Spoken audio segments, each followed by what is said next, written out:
Labas, Algirdai. Sveiki, Saulė. Malonu susitikti čia, šitam gražiame Galvės ežere. Ir aš ką norėčiau padaryti dabar, tai su visais pasišnekėti apie sėkmę, apie naujausias tendencijas pasaulyje, Lietuvoje, mokymų srityje, apie naujausius atradimus, žmogaus gal psichologiją, pavadinkim taip. Ir norėčiau pristatyti tikrai sėkmingą žmogų. Lietuvoje bent jau visi žino kaip sėkmės mokytoją, bet yra daug daugiau.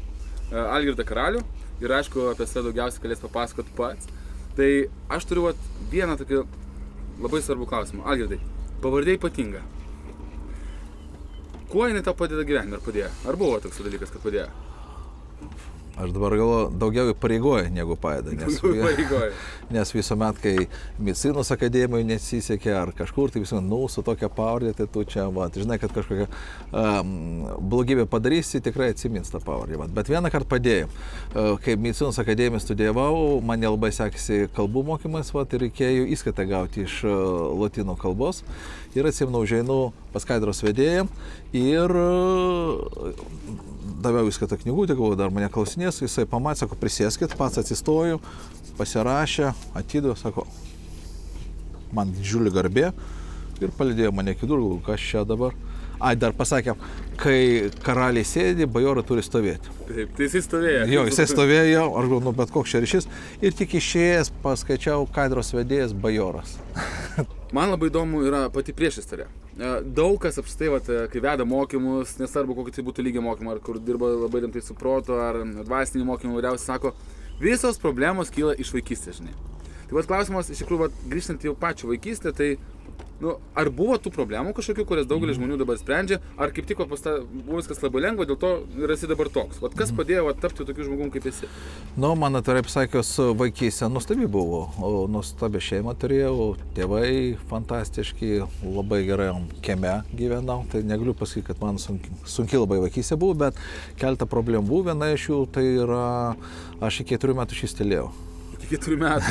Jo, o 5 metų... Dabar negali nustoti. O kai 5 metų pradėjau šitą kalbėti, mama sako, viskas, laikas eiti į mokyklą, tai 5 metų jau į mokyklą. Bet tada susidūriau su problema, kad pasirodo buvau mykčius. Kai reikėdavo išeiti prieš klasę, aš su koja dar savo padedu ir hebra joks, sako, neužsives motoroleris. Tik. Sekantį buvo problema kažkodėl, tai man, kad mintis buvo labai įdomi.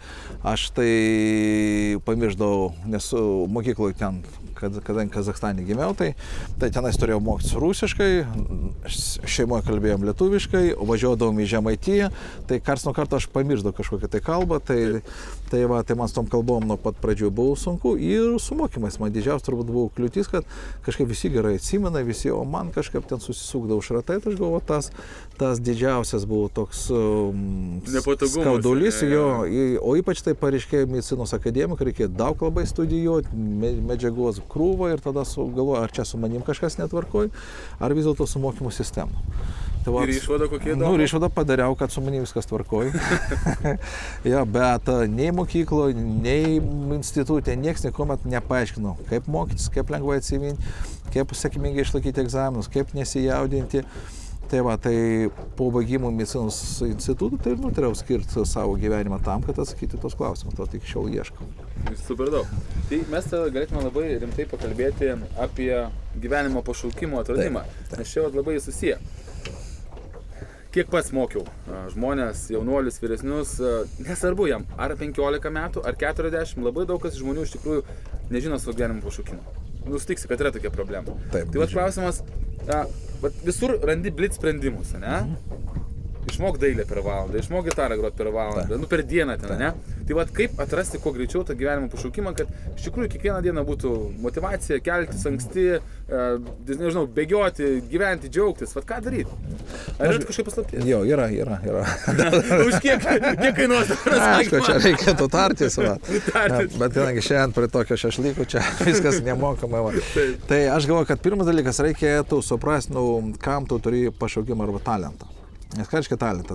Daugelis galvoja, kad talentas čia arba dainuoju, turiu balsą, arba ten sportininkas. Tai tiesiog, jeigu tokį apibrėžimą, tas yra tai, kas tau iš prigimties sekasi daryti gerai. Iš prigimties? Iš prigimties, jo. Yra 4 kriterijai. Kaip surasi, ar tai yra talentas ar ne. Pirmas, kad tu turi geresnių rezultatų negu kiti. O šitos srityje. Kieme visi žaidžia, jeigu tau futbolas sekasi geriausiai, ko gero, galbūt tu turi tam biškutį daugiau talentų. Antras dalykas, tu šitoje srityje geriausiai, greičiausiai mokaisi. Su matematika blogai, o šitoje srityje, o tau tiesiog eina kaip iš pypkės. Tai antras kriterijus. Trečias kriterijus pas tavai yra ta vadinama intuityvus žinojimas. Nežinai iš kur, bet jauti, kad reikia taip, o ne kitaip. O jeigu žmogus turi aktorinių sugebėjimų, gali net nesimokyti koncertų, bet jaučiu, dabar reikia taip paskui, dabar pauzę reikia. Iš kur, niekas nežino. Tiesiog žino. Jo. Ir ketvirtas tai yra, trauka, tave traukia prie tų dalykų, kad tau nors taip ar kitaip. Tai jeigu šitie 4 dalykai egzistuoja, tai akurat tu turi talentą. Bet dar labai svarbus dalykas, supras, kad visi turim talentą. Nėra netalentingo. Ne. Visiems Dievas apdovanojo, jeigu davė ypatingą tokį čia piršto antspaudą, tai davė ir ten smegenys tokį talentą. Klausimas, kaip jį tik surasti. Tai aš siūlau, mūsų kaip tėvų užduotis padėti vaikams, surasti. O tai reiškia išbandyti įvairiose srityse. O tai tada, jeigu praktiškai vienas iš patarimų būtų eiti tiesiog kuo daugiau žmonėm bandyti visko, ne? Taip. Bet tiksi, kad viena problema yra, kad, vėlgi, kaip sakai, gyvenimas dabar 30 metų nebegalėjau mokytis vieną daiktą, ne? Taip. Tai kaip padaryti, kad greičiau tas išbandymų metodas vyktų, žinai? Aš, pavyzdžiui, atsimenu, Vokietijai buvau apie Danijos ant sienos yra tokios mokyklos, 13-metės mokyklos. Po 12 metų, jeigu dar bombukas, nežinai, tai siunčia tai ten, kur viską bandai, žinai? Taip. Nuo pianino, kaip sakai, iki lipdymo, iki fizikos. Tai ką tu patartum, kaip greičiau? Ne, tai aš galvoju, kad visiems pagreitinti ne visuomet išeina tą suradimą. Tu gali pagreitinti išmokimą, bet visiems paieška to talento. Aš galvoju, kad mes neturim nustoti save bandyti visą gyvenimą. Tai čia iki pat galo. Nes tada ir įdomu, ne tai, kad aš vaikystėje suradau ir nieko. Tai yra pirmas dalykas. Antras dalykas, kad talentą, kad jisai tau padėtų, tai turi jį paversti į pusę. O tai reiškia, tu turi labai kryptingai dirbti šitoje srityje ir tu turi gauti malonumą iš pačios veiklos.